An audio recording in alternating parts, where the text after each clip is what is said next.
We take a look at chopping that tank to that Milwaukee Road SD10. I find some time to clean up all the projects that have kind of gotten scattered about, as well as finishing the SW1500 and talk about a new manufacturer that will revolutionize the hobby. Only in this episode of SOO The Milwaukee Road.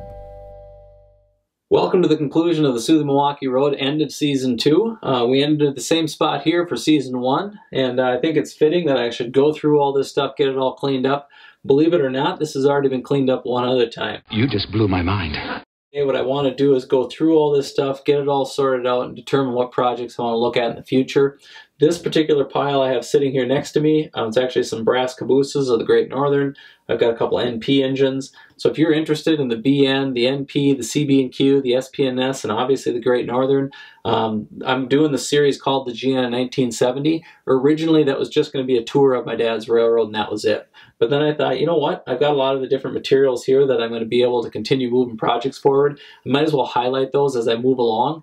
I'm not always going to be covering Sioux Line and Milwaukee Road as well as M&S. I'm going to cover just a few of those other railroads as well. If you see my videos and you see that Great Northern Herald, that indicates that it's going to be covering the GN in 1970. If you see that SOO The Milwaukee Road logo, that's covering obviously my railroad. And then I've also got another series that I'm putting together. I've actually sat down and talked to a few different individuals about the actual community of the hobby. What is it that drives the hobby? What is it that drives a lot of different modelers? Now, I mentioned the pilot was going to be layout tours, and one of the things that actually got me thinking is the actual community itself. One of the things I like about going to actual flea markets and so forth is actually the community. It's talking to other guys and getting at different ideas. I mean, don't get me wrong. I like getting a deal too by shopping and looking for different stuff that might be at a flea market, but sometimes that deal you might actually get is an idea that a modeler shared with you about what speaker they might have used, or maybe it was a weathering technique, or whatever it might be. I know that a lot of that content that you can learn from other modelers happens in a community. Not everybody has that access to a flea market, or maybe a big group of guys that have that interest of model railroading. So this would be a portal for you to be actually hear from some of the different modelers that are here in the Twin Cities that that go into operations, that maybe go into the modeling, the custom painting, and all the different stuff that they dive into that they enjoy, and we'll share it with you. Because I think the biggest thing this hobby has going for it is the actual community. It is having those conversations with other people that you talk about similar interests. Because trust me, you bring up trains at a dinner party, they think you're just playing with toys. I just stopped by to talk to you about... They're going to crash. You think so, huh? Beautiful. Beautiful. You meant to blow them up? Of course. Why else would a grown man play with trains? You want to blow the other bridge? Oh, some other time. These aren't toys, these are models. These are just different things that you can kind of work on at different levels, whether it's vehicles or locomotives or freight cars, whatever it might be. It's the enjoyment that can be had from it, not just even the modeling itself, but actually that communication that you have with fellow modelers. So while you guys watch actually the completion of the SW1500, as well as the chopping of the SD10 where I cut out the fuel tank, you take a look at that while I clean up the rest of this.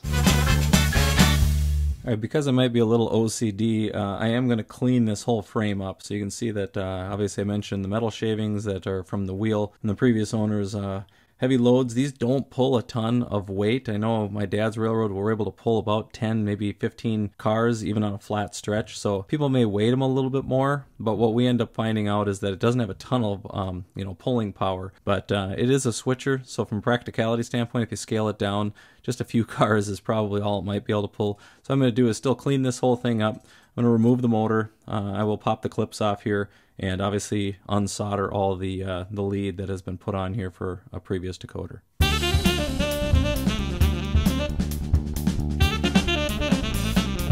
On these locomotives, you actually can see there's two tabs. They're right on the very edge right there. You squeeze them in, and that helps you slide the truck out of the actual chassis frame itself.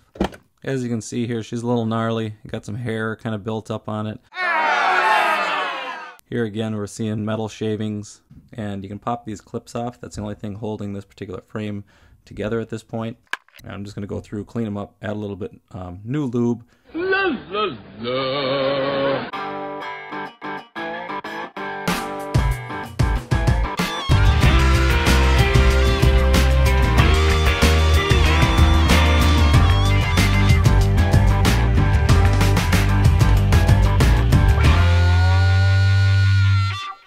Alright, it's time to pull the tank off this Broadway Limited unit, pull off the two screws next to the bell. I pull the 2 screws underneath the axles.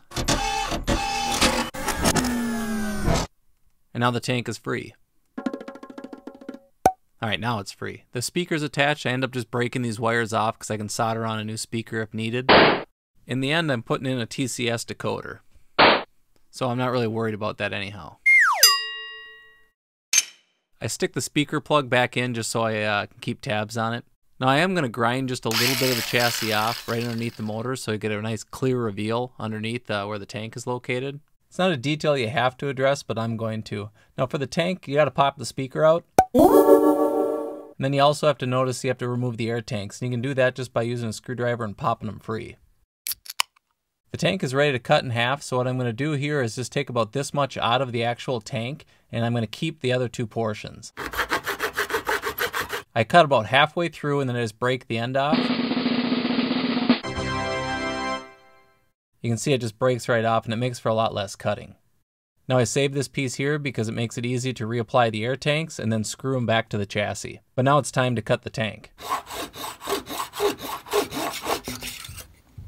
It's a lot easier than it seems because it's a hollow cavity, and as you can see, you can cut through it actually fairly easy. This is the end I'm going to keep because obviously you can re-screw it to the chassis of the locomotive. I'm just going to remove the Made in China sticker and we should be ready for paint. I'm going to remove this decoder because I'm going to put a TCS wow sound decoder in it. Oh, yeah!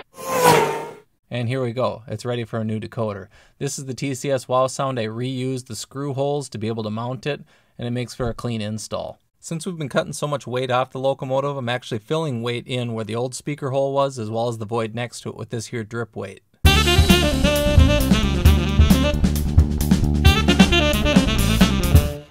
What's drip weight? Well, if you haven't used it, it works great, but we're going to cover that here in just a moment, after we take a look at this. I don't know if a drip weight deserves an applause from 4 or 5 people, but we did move on forward with adding weight into the actual air tanks. Now you got to watch it. The iron can be hot, so you don't want to touch the plastic. It's like a sauna in here. Now here's the final version. You can see I plated the fuel tank, I've got the air reservoir remounted onto the bottom, and we've got ourselves our air filter and a few other pieces that have been added. Now the actual piece of material I use of this brass sheet is from K&S Engineering. It is .005 4x10 sheet. I use it on a lot of products. I end up painting it black, and we'll take a look at the final product here in just a moment.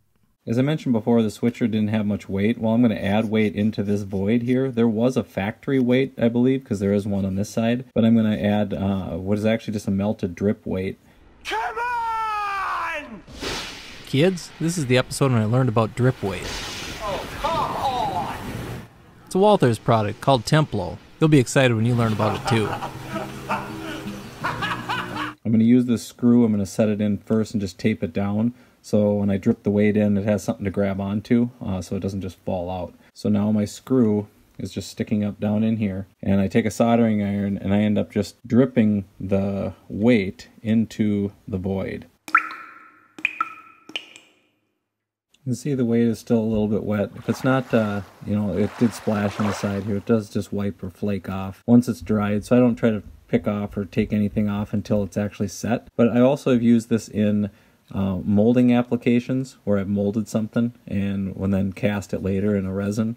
Merely another product to be able to use for adding weight to a locomotive. There's a lot of different techniques. Well, in this particular case, this is going to cure, but I'm going to add just a little bit more weight, and one way to do it is to actually cut it into pieces and then just run the soldering iron over the top of it. It does remain liquid, as you can see. It actually takes probably maybe 3 or 4 minutes to actually start to solidify. Now to move on to what I was working on with the cab, one of the things I've done for years with class lights is taking a mechanical pencil and actually just coloring the class light in. Because I'm not going to drill this out, I just want to give it the aesthetic that the class light is there. It's not going to be lit. This is a really good way to actually give it that weathered look, and I think it ends up turning out quite nice. Another thing I was addressing here was that hole that was in the back of the locomotive. Somebody had put a light in there. Well, I'm going to file this out. I'm going to fill in this hole with actually a piece of a sprue. This is actually just from a hopper. It was a Bowser hopper, and I kind of checked the sizes to see what would fit best and found the diameter of this portion of the sprue is going to work out perfectly, so I'm going to cut a chunk of that out. So I've got a little piece of it here. I've actually kind of filed it off, and I'll just press it into place, and this is going to work out perfectly for what I need. Now, what does the little man inside you say? I'll just get it painted up and we're good to go. All right, now that I've gone through and I've cleaned out all the parts, I'm going to end up reassembling this, getting the lube put back into the gearing system, and start reassembly. 40019. When I ordered them up, I couldn't get them. They weren't available. But I ended up using the 40028. A notable difference is that you can see the thickness of the actual copper spacer. It's a little bit thicker on the original versus 40028. I am going to just pop the wheels out of this and use the actual spacer from the original because it wasn't damaged or anything of that nature. So just wanted to note that before we continue moving along. I'll continue the assembly process here. All right, always use the NMRA standards gauge to be able to check your wheel widths. Obviously, I've just pressed these on. You can see how far off they are. The original ones that came with it, that was a manufactured spacing, which is spot on, as it should be. But I've replaced the spacers in this one. I've got the ones from the old one. And you just work these gears together. You want to make sure that the spacing between the gear is actually centered. The way I go about that is I actually use the thickness and just check it. So that's too wide on the left. It's not wide enough on the right. I'm looking at my spacing here. It's a little bit tight, and I know that if it's wide enough on this side, I need a little bit of gap on this. So I'm going to hold the gear, twist the wheel, and now that should put us right on gauge, which it has. That's perfect. So that's how I space and center these. I actually use the thickness of the gauge between the gear. Same on this one here. And now I know that I have a good spaced out wheel. It's so nice to be able to have standards like this to make sure that your locomotives are tracking well. That's what I always use, and I will continue this process here. If you ever have a hard time taking the actual axle, taking the actual wheel off of a gear, I actually use my sprue cutter. Or you can use just even a rail nips or anything like that. You're looking to have the taper. You see there's actually the taper of the cutter, and you're going to squeeze, and you're keeping it between the metal points.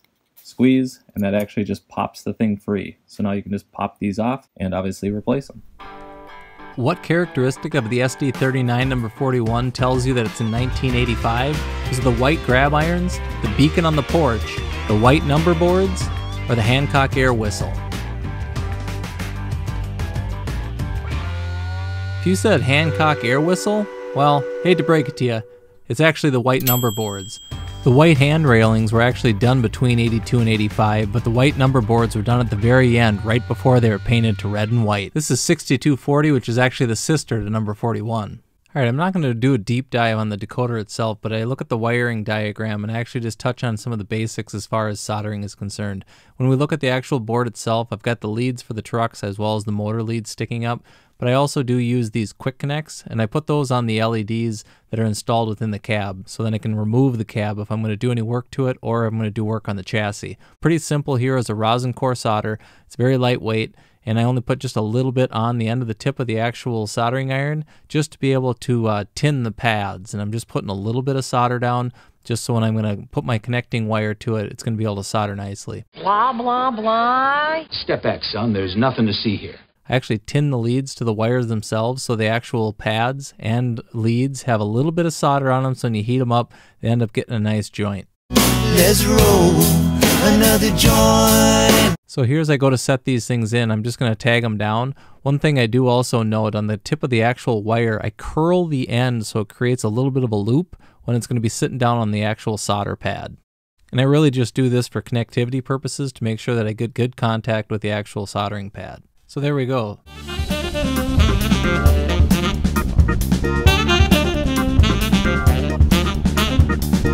Soldering can be a little bit intimidating, but once you get the skills down, be able to put it in a decoder, you can put it in without effort.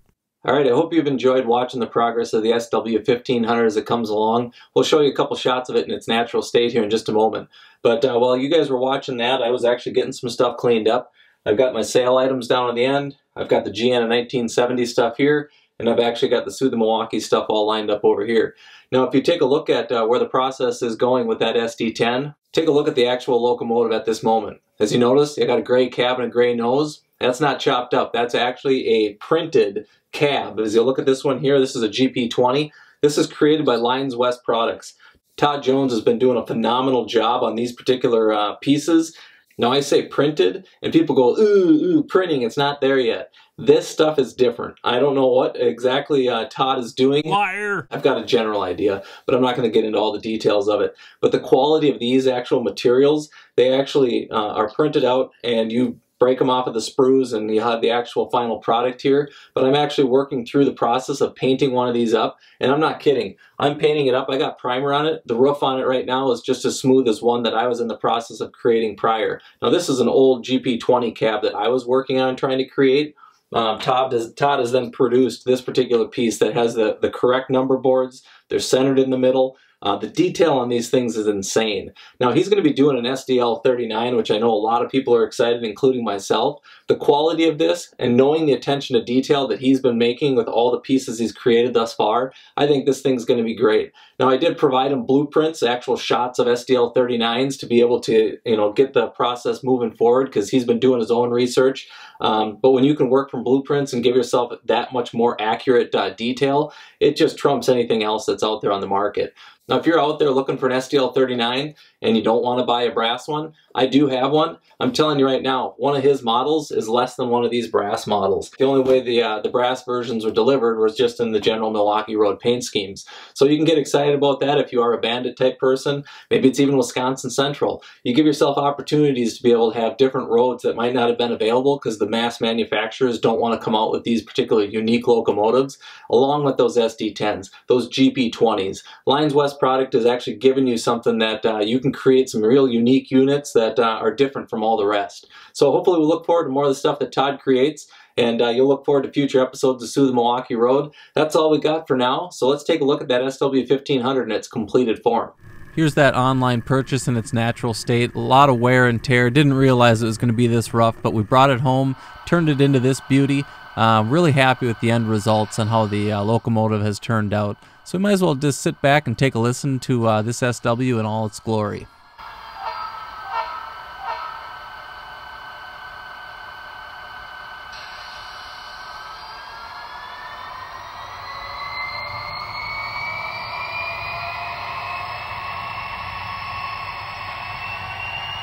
Thank you again for watching this episode of SOO The Milwaukee Road. Hope you enjoy the future episodes. Take care.